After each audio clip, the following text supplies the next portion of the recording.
Okay, so previous video I took off the PTO shaft. Now a few people have asked me to just create a short video on how to remove a stuck Woodruff key. So I hadn't actually planned on pulling this apart simply because I'm not going to use any part of this anymore for my mower rebuild. So, but for the point of showing you guys how I would go about removing a stuck Woodruff key, I'll make a quick video. So, previous video I tried vice grips. So I tried pinching it with vice grips and removing that, but that's not working. And what that's actually doing is just making a mess of the Woodruff key itself. So I don't want to keep persisting with that. You can see that the Woodruff key's not in very good shape now, so I'd also probably try long nose pliers, though I think if the vice grips aren't going to work, I don't think long nose pliers will, but basically grab it and try and just lift it upwards. Basically that's not going to happen either. So another trick that I use is side cutters. So a pair of side cutters sort of just bites into the side of the Woodruff key and has a bit more grip. And if you push like sort of lever up with the Woodruff key, most of the time that's how I remove them. We'll see if it goes this time. I don't think it will.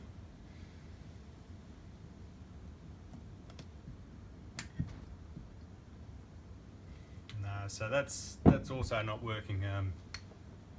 So if I did really need to remove that Woodruff key, the next step here is I would heat that up.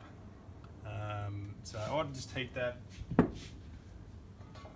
with one of these, just a map gas and a torch. So that'll just blow a hot flame out the end here.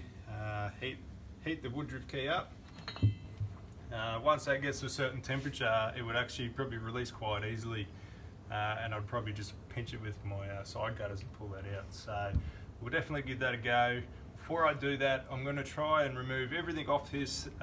If you want to keep any parts, so if we're going to blast that with heat, chances are it's going to bugger, so it'll probably bugger the bearing, could warp the shaft, all sorts of things can happen.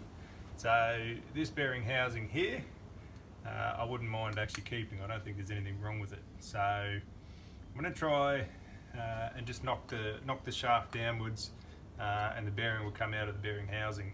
Just leave the bearing on there. So we'll give that a go.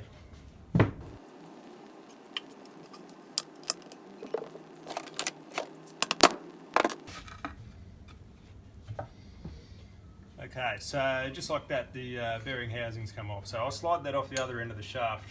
Now, some instances you can't actually do that, but in this case I can. It's very, very dirty. It may not be usable. There's a bit of corrosion in there. Nonetheless, I'd rather try and keep it. So now that's off and out of the way. The bearing is still on here now. We can't get the bearing off because there's a lip on the shaft here and the Woodruff key is stopping it coming this way. So this instance, the bearing's going to stay there. It's a self-aligning bearing, so that's why that sort of outer case can pivot so far. Doesn't matter if that was a fixed bearing. I mean, it won't matter.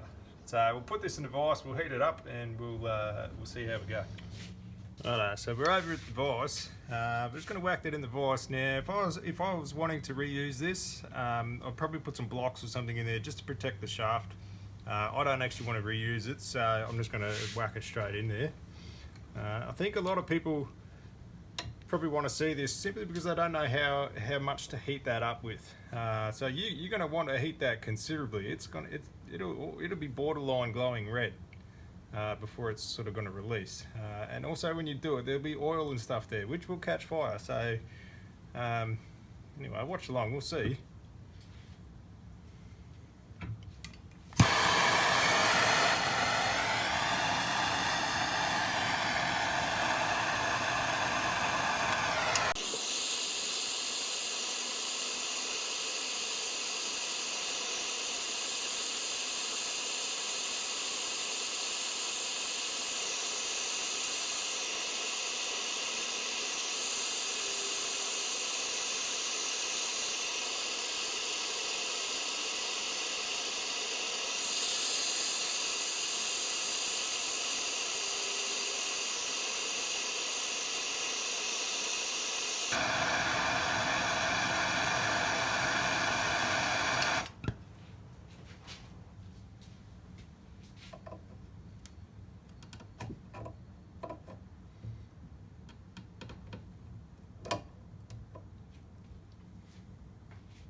Okay, so as you saw, Woodruff Key is out. Now I pinched that with side cutters, wedged it out, and here it is on the bench. So that's not as hot as I was expecting to get that. I was expecting to get that considerably hotter.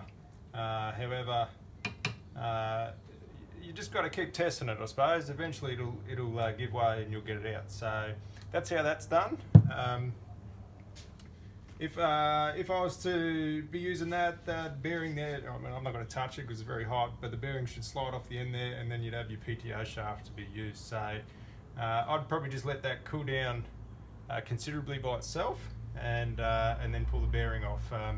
If you dip it in hot water, cold water, there is a chance that going from hot to cold really quick can expand or crack, or all sorts of stuff can happen. So I personally just let it cool down on its own accord, and then deal with it later. So that's how I go about removing a stuck Woodruff Key, and hopefully that helps some of you guys along in your rebuild. So thanks for watching. Please subscribe, guys. I'll see you in the next one.